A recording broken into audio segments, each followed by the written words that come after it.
സുഖമില്ലാതെ അവൻ്റെ അമ്മ സുഖമില്ലാതെ 1.5 മാസം മെഡിക്കൽ കോളേജിൽ കിടന്നപ്പോഴും ഒരുപാട് ക്യാഷുകളായി. അപ്പോൾ അതിൻ്റെ ആവശ്യത്തിൽ അവനൊരു ലോൺ ആപ്പ് എടുത്തിട്ടുണ്ട്. അത് എൻ്റെ കൂടെ പറഞ്ഞിട്ടാണ് അവൻ എല്ലാം ചെയ്തെടുത്തത്. അപ്പം എനിക്ക് അത് കഴിഞ്ഞ് 1.5 മാസം കഴിഞ്ഞാണ് ഞാൻ ജോലിക്ക് ഇറങ്ങിയത്. അതിനുശേഷം ബാക്കിയുള്ള കാര്യങ്ങളും അടക്കമുള്ള കാര്യങ്ങളും എല്ലാം ചെയ്യാനുണ്ടായിരുന്നു. പക്ഷേ അവർക്കങ്ങനെ ഒരു പ്രഷറുണ്ടെങ്കിൽ ഞങ്ങളോട് പറയാമായിരുന്നു. ഞങ്ങൾ എന്ത് വില കൊടുത്തും 15,000 രൂപയും 14,000 രൂപയും കണ്ടിയാണ് അത് ഞങ്ങൾ അടക്കി വരുന്നില്ല. ഇപ്പോൾ എങ്ങനെയാണ് ഇനി തുടർന്ന് നിയമ നടപടികളുമായി മുന്നോട്ട് പോകുന്നത്? നിയമ നടപടി ഇതൊരു കൊലപാതകം തന്നെയാണ്. കാരണം ഒരു കുട്ടിയെ, ഒരു കോളേജിലെ ഒരു സ്റ്റാഫിനെ, ഒരു അധ്യാപകരെ പോലും ഈ ബോഡീനെ കൂടെ അയച്ചിട്ടില്ല. ഞങ്ങൾ അവനെ എല്ലാ വർഷവും എല്ലാ പ്രാവശ്യവും ഇവിടെ നിന്ന് കൊണ്ടല്ലേ അയക്കുന്നത്. തിരിച്ചു വന്നപ്പോൾ അവനെ ഒറ്റയ്ക്ക് അവരയച്ചു കളഞ്ഞു. രണ്ടാമത് ഒരു ലോൺ ആപ്പുമായി ബന്ധപ്പെട്ടെന്നാണ് ഇപ്പോൾ എല്ലാ ചാനലിലും അവരറിയിച്ചിരിക്കുന്നത്. പക്ഷേ ആ ലോൺ ആപ്പിൻ്റെ കാര്യം പറഞ്ഞ് ഞങ്ങളവരെ അറിയിച്ചില്ല.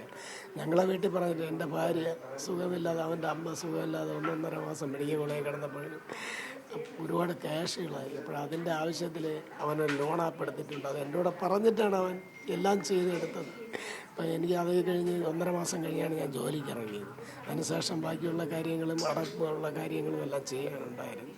പക്ഷേ അവർക്കങ്ങനെ ഒരു പ്രഷറുണ്ടെങ്കിൽ ഞങ്ങളോട് പറയാമായിരുന്നു. ഞങ്ങൾ എന്ത് വില കൊടുത്തും 15,000 രൂപയും 14,000 രൂപയും കണ്ടിയാണ് അത് ഞങ്ങൾ അടക്കി വരുന്നല്ലോ. ഒരു ജീവൻ കൊണ്ടല്ലേ ഇവർ കളിച്ചത്.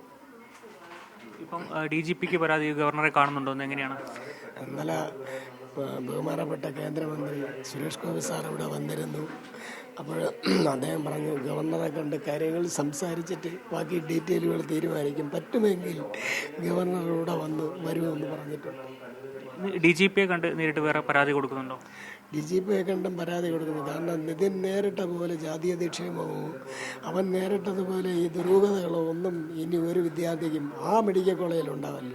ആ മെഡിക്കൽ കോളേജിനകത്ത് കയറിയാൽ നിങ്ങൾക്കെല്ലാം അറിയാം, ആൻഡമാൻ ജയിൽ പോലെ എല്ലാവരും അടിമകളായി കാണുന്ന ഒരു ഇതാണ്.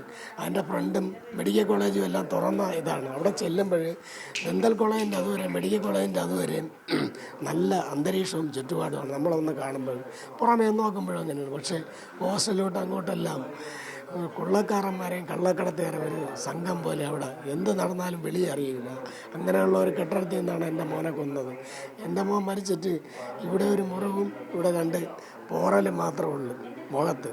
ഒരു കുട്ടി ഈ പല്ല് പൊട്ടിയിട്ടില്ല, ഒന്ന് ചെവിയിൽ നിന്നും ബ്ലഡ് ഒന്നും വന്നിട്ടില്ല.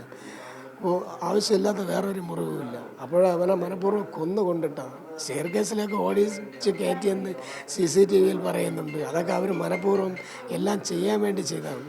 അത് കഴിഞ്ഞിട്ട് അവർ പറ്റിയതാണോ ഒന്നും അറിഞ്ഞുകൂടെ എൻ്റെ മോൻ.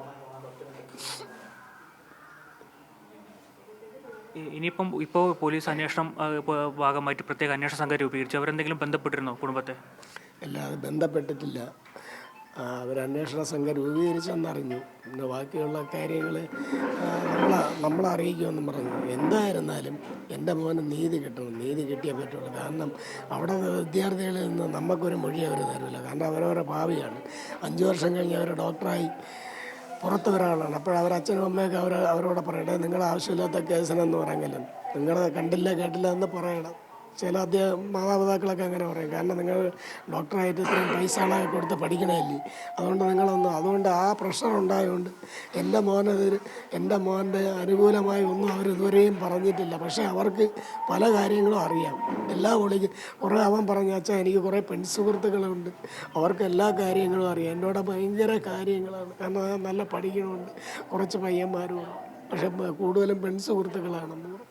ഇപ്പം കൂട്ടുകാരൊക്കെ തന്നെ പേടിച്ചിട്ടായിരിക്കും കാര്യങ്ങളൊക്കെ പുറത്ത് പറയാത്തല്ലേ? അതെ, കൂട്ടുകാരൊക്കെ പേടിച്ചിട്ട് തന്നെയാണ് പുറത്ത് വരാത്തത്. കഴിഞ്ഞ 2-3 ആഴ്ച മുമ്പ് ഒരു എക്സാമുമായി ബന്ധപ്പെട്ടുള്ള കാര്യം പറഞ്ഞായിരുന്നു. അപ്പോൾ ഏതോ ഒരു പെൺകുട്ടി പേപ്പറെടുത്ത് എനിക്ക് പേപ്പർ തരൂ എഴുതാനെന്ന് ചോദിച്ചു. അപ്പോൾ അവൻ പോയി സാറ് പിടിക്കുമെന്ന് പേടിയുണ്ട് തിരിച്ച് പിടിച്ചുകൊണ്ട് വന്നു. 2 പയ്യന്മാർ അവിടെ പഠിക്കുന്ന പയ്യന്മാരെടാ നിതിന് ഒരു പേപ്പർ തരുമോ എനിക്കൊന്ന് എഴുതാനാണ്. അപ്പോഴും പറഞ്ഞ് ഞാൻ ഉറക്കമെന്ന് പഠിച്ചപ്പോൾ നിങ്ങൾ ഷീറ്റ് തലയിൽ കൂടെ ആയിട്ട് മൂടി കിടന്ന് ഉറങ്ങിയില്ലേ, ഞാൻ തരൂല, നിങ്ങൾ സ്വന്തമായിട്ട് ഉറക്കമൊഴിഞ്ഞ് പഠിച്ചെഴുതിയാൽ എന്ന് പറഞ്ഞു. ഞാൻ ആ പേപ്പർ കൊടുത്തില്ലെന്നൊക്കെ അച്ഛൻ ഇവിടെ നിന്ന് ഞാൻ ഗുഡ് മോനെ എന്ന് പറഞ്ഞ് തോളിൽ തട്ടി. അങ്ങനെയുള്ള എൻ്റെ മോനാണ്. ഈ ലോൺ ആപ്പ് വേണ്ടി ഒരു അധ്യാപികയ്ക്ക് ഇങ്ങനെ മെസ്സേജുകൾ വരുന്നു പറഞ്ഞു. അത് സംബന്ധിച്ച് എന്തെങ്കിലും നേരത്തെ എന്തെങ്കിലും നിതിൻ സൂചിപ്പിച്ചിരുന്നു? ഇല്ല, സൂചിപ്പിച്ചിട്ടില്ല. ലോണാപ്പ് എടുത്ത കാര്യം പറഞ്ഞല്ലോ, ഞാനുമായിട്ട് ബന്ധപ്പെട്ടാണല്ലോ അവ എടുത്തത്. പക്ഷെ അവർക്ക് ഈ മെസ്സേജുകൾ വന്നതായിട്ടും ശബ്ദ സന്ദേശങ്ങളോ മറ്റുള്ള കാര്യങ്ങളോ വന്നതായിട്ടൊന്നും എന്നെ അറിയിച്ചിട്ടോ ഒന്നുമില്ല.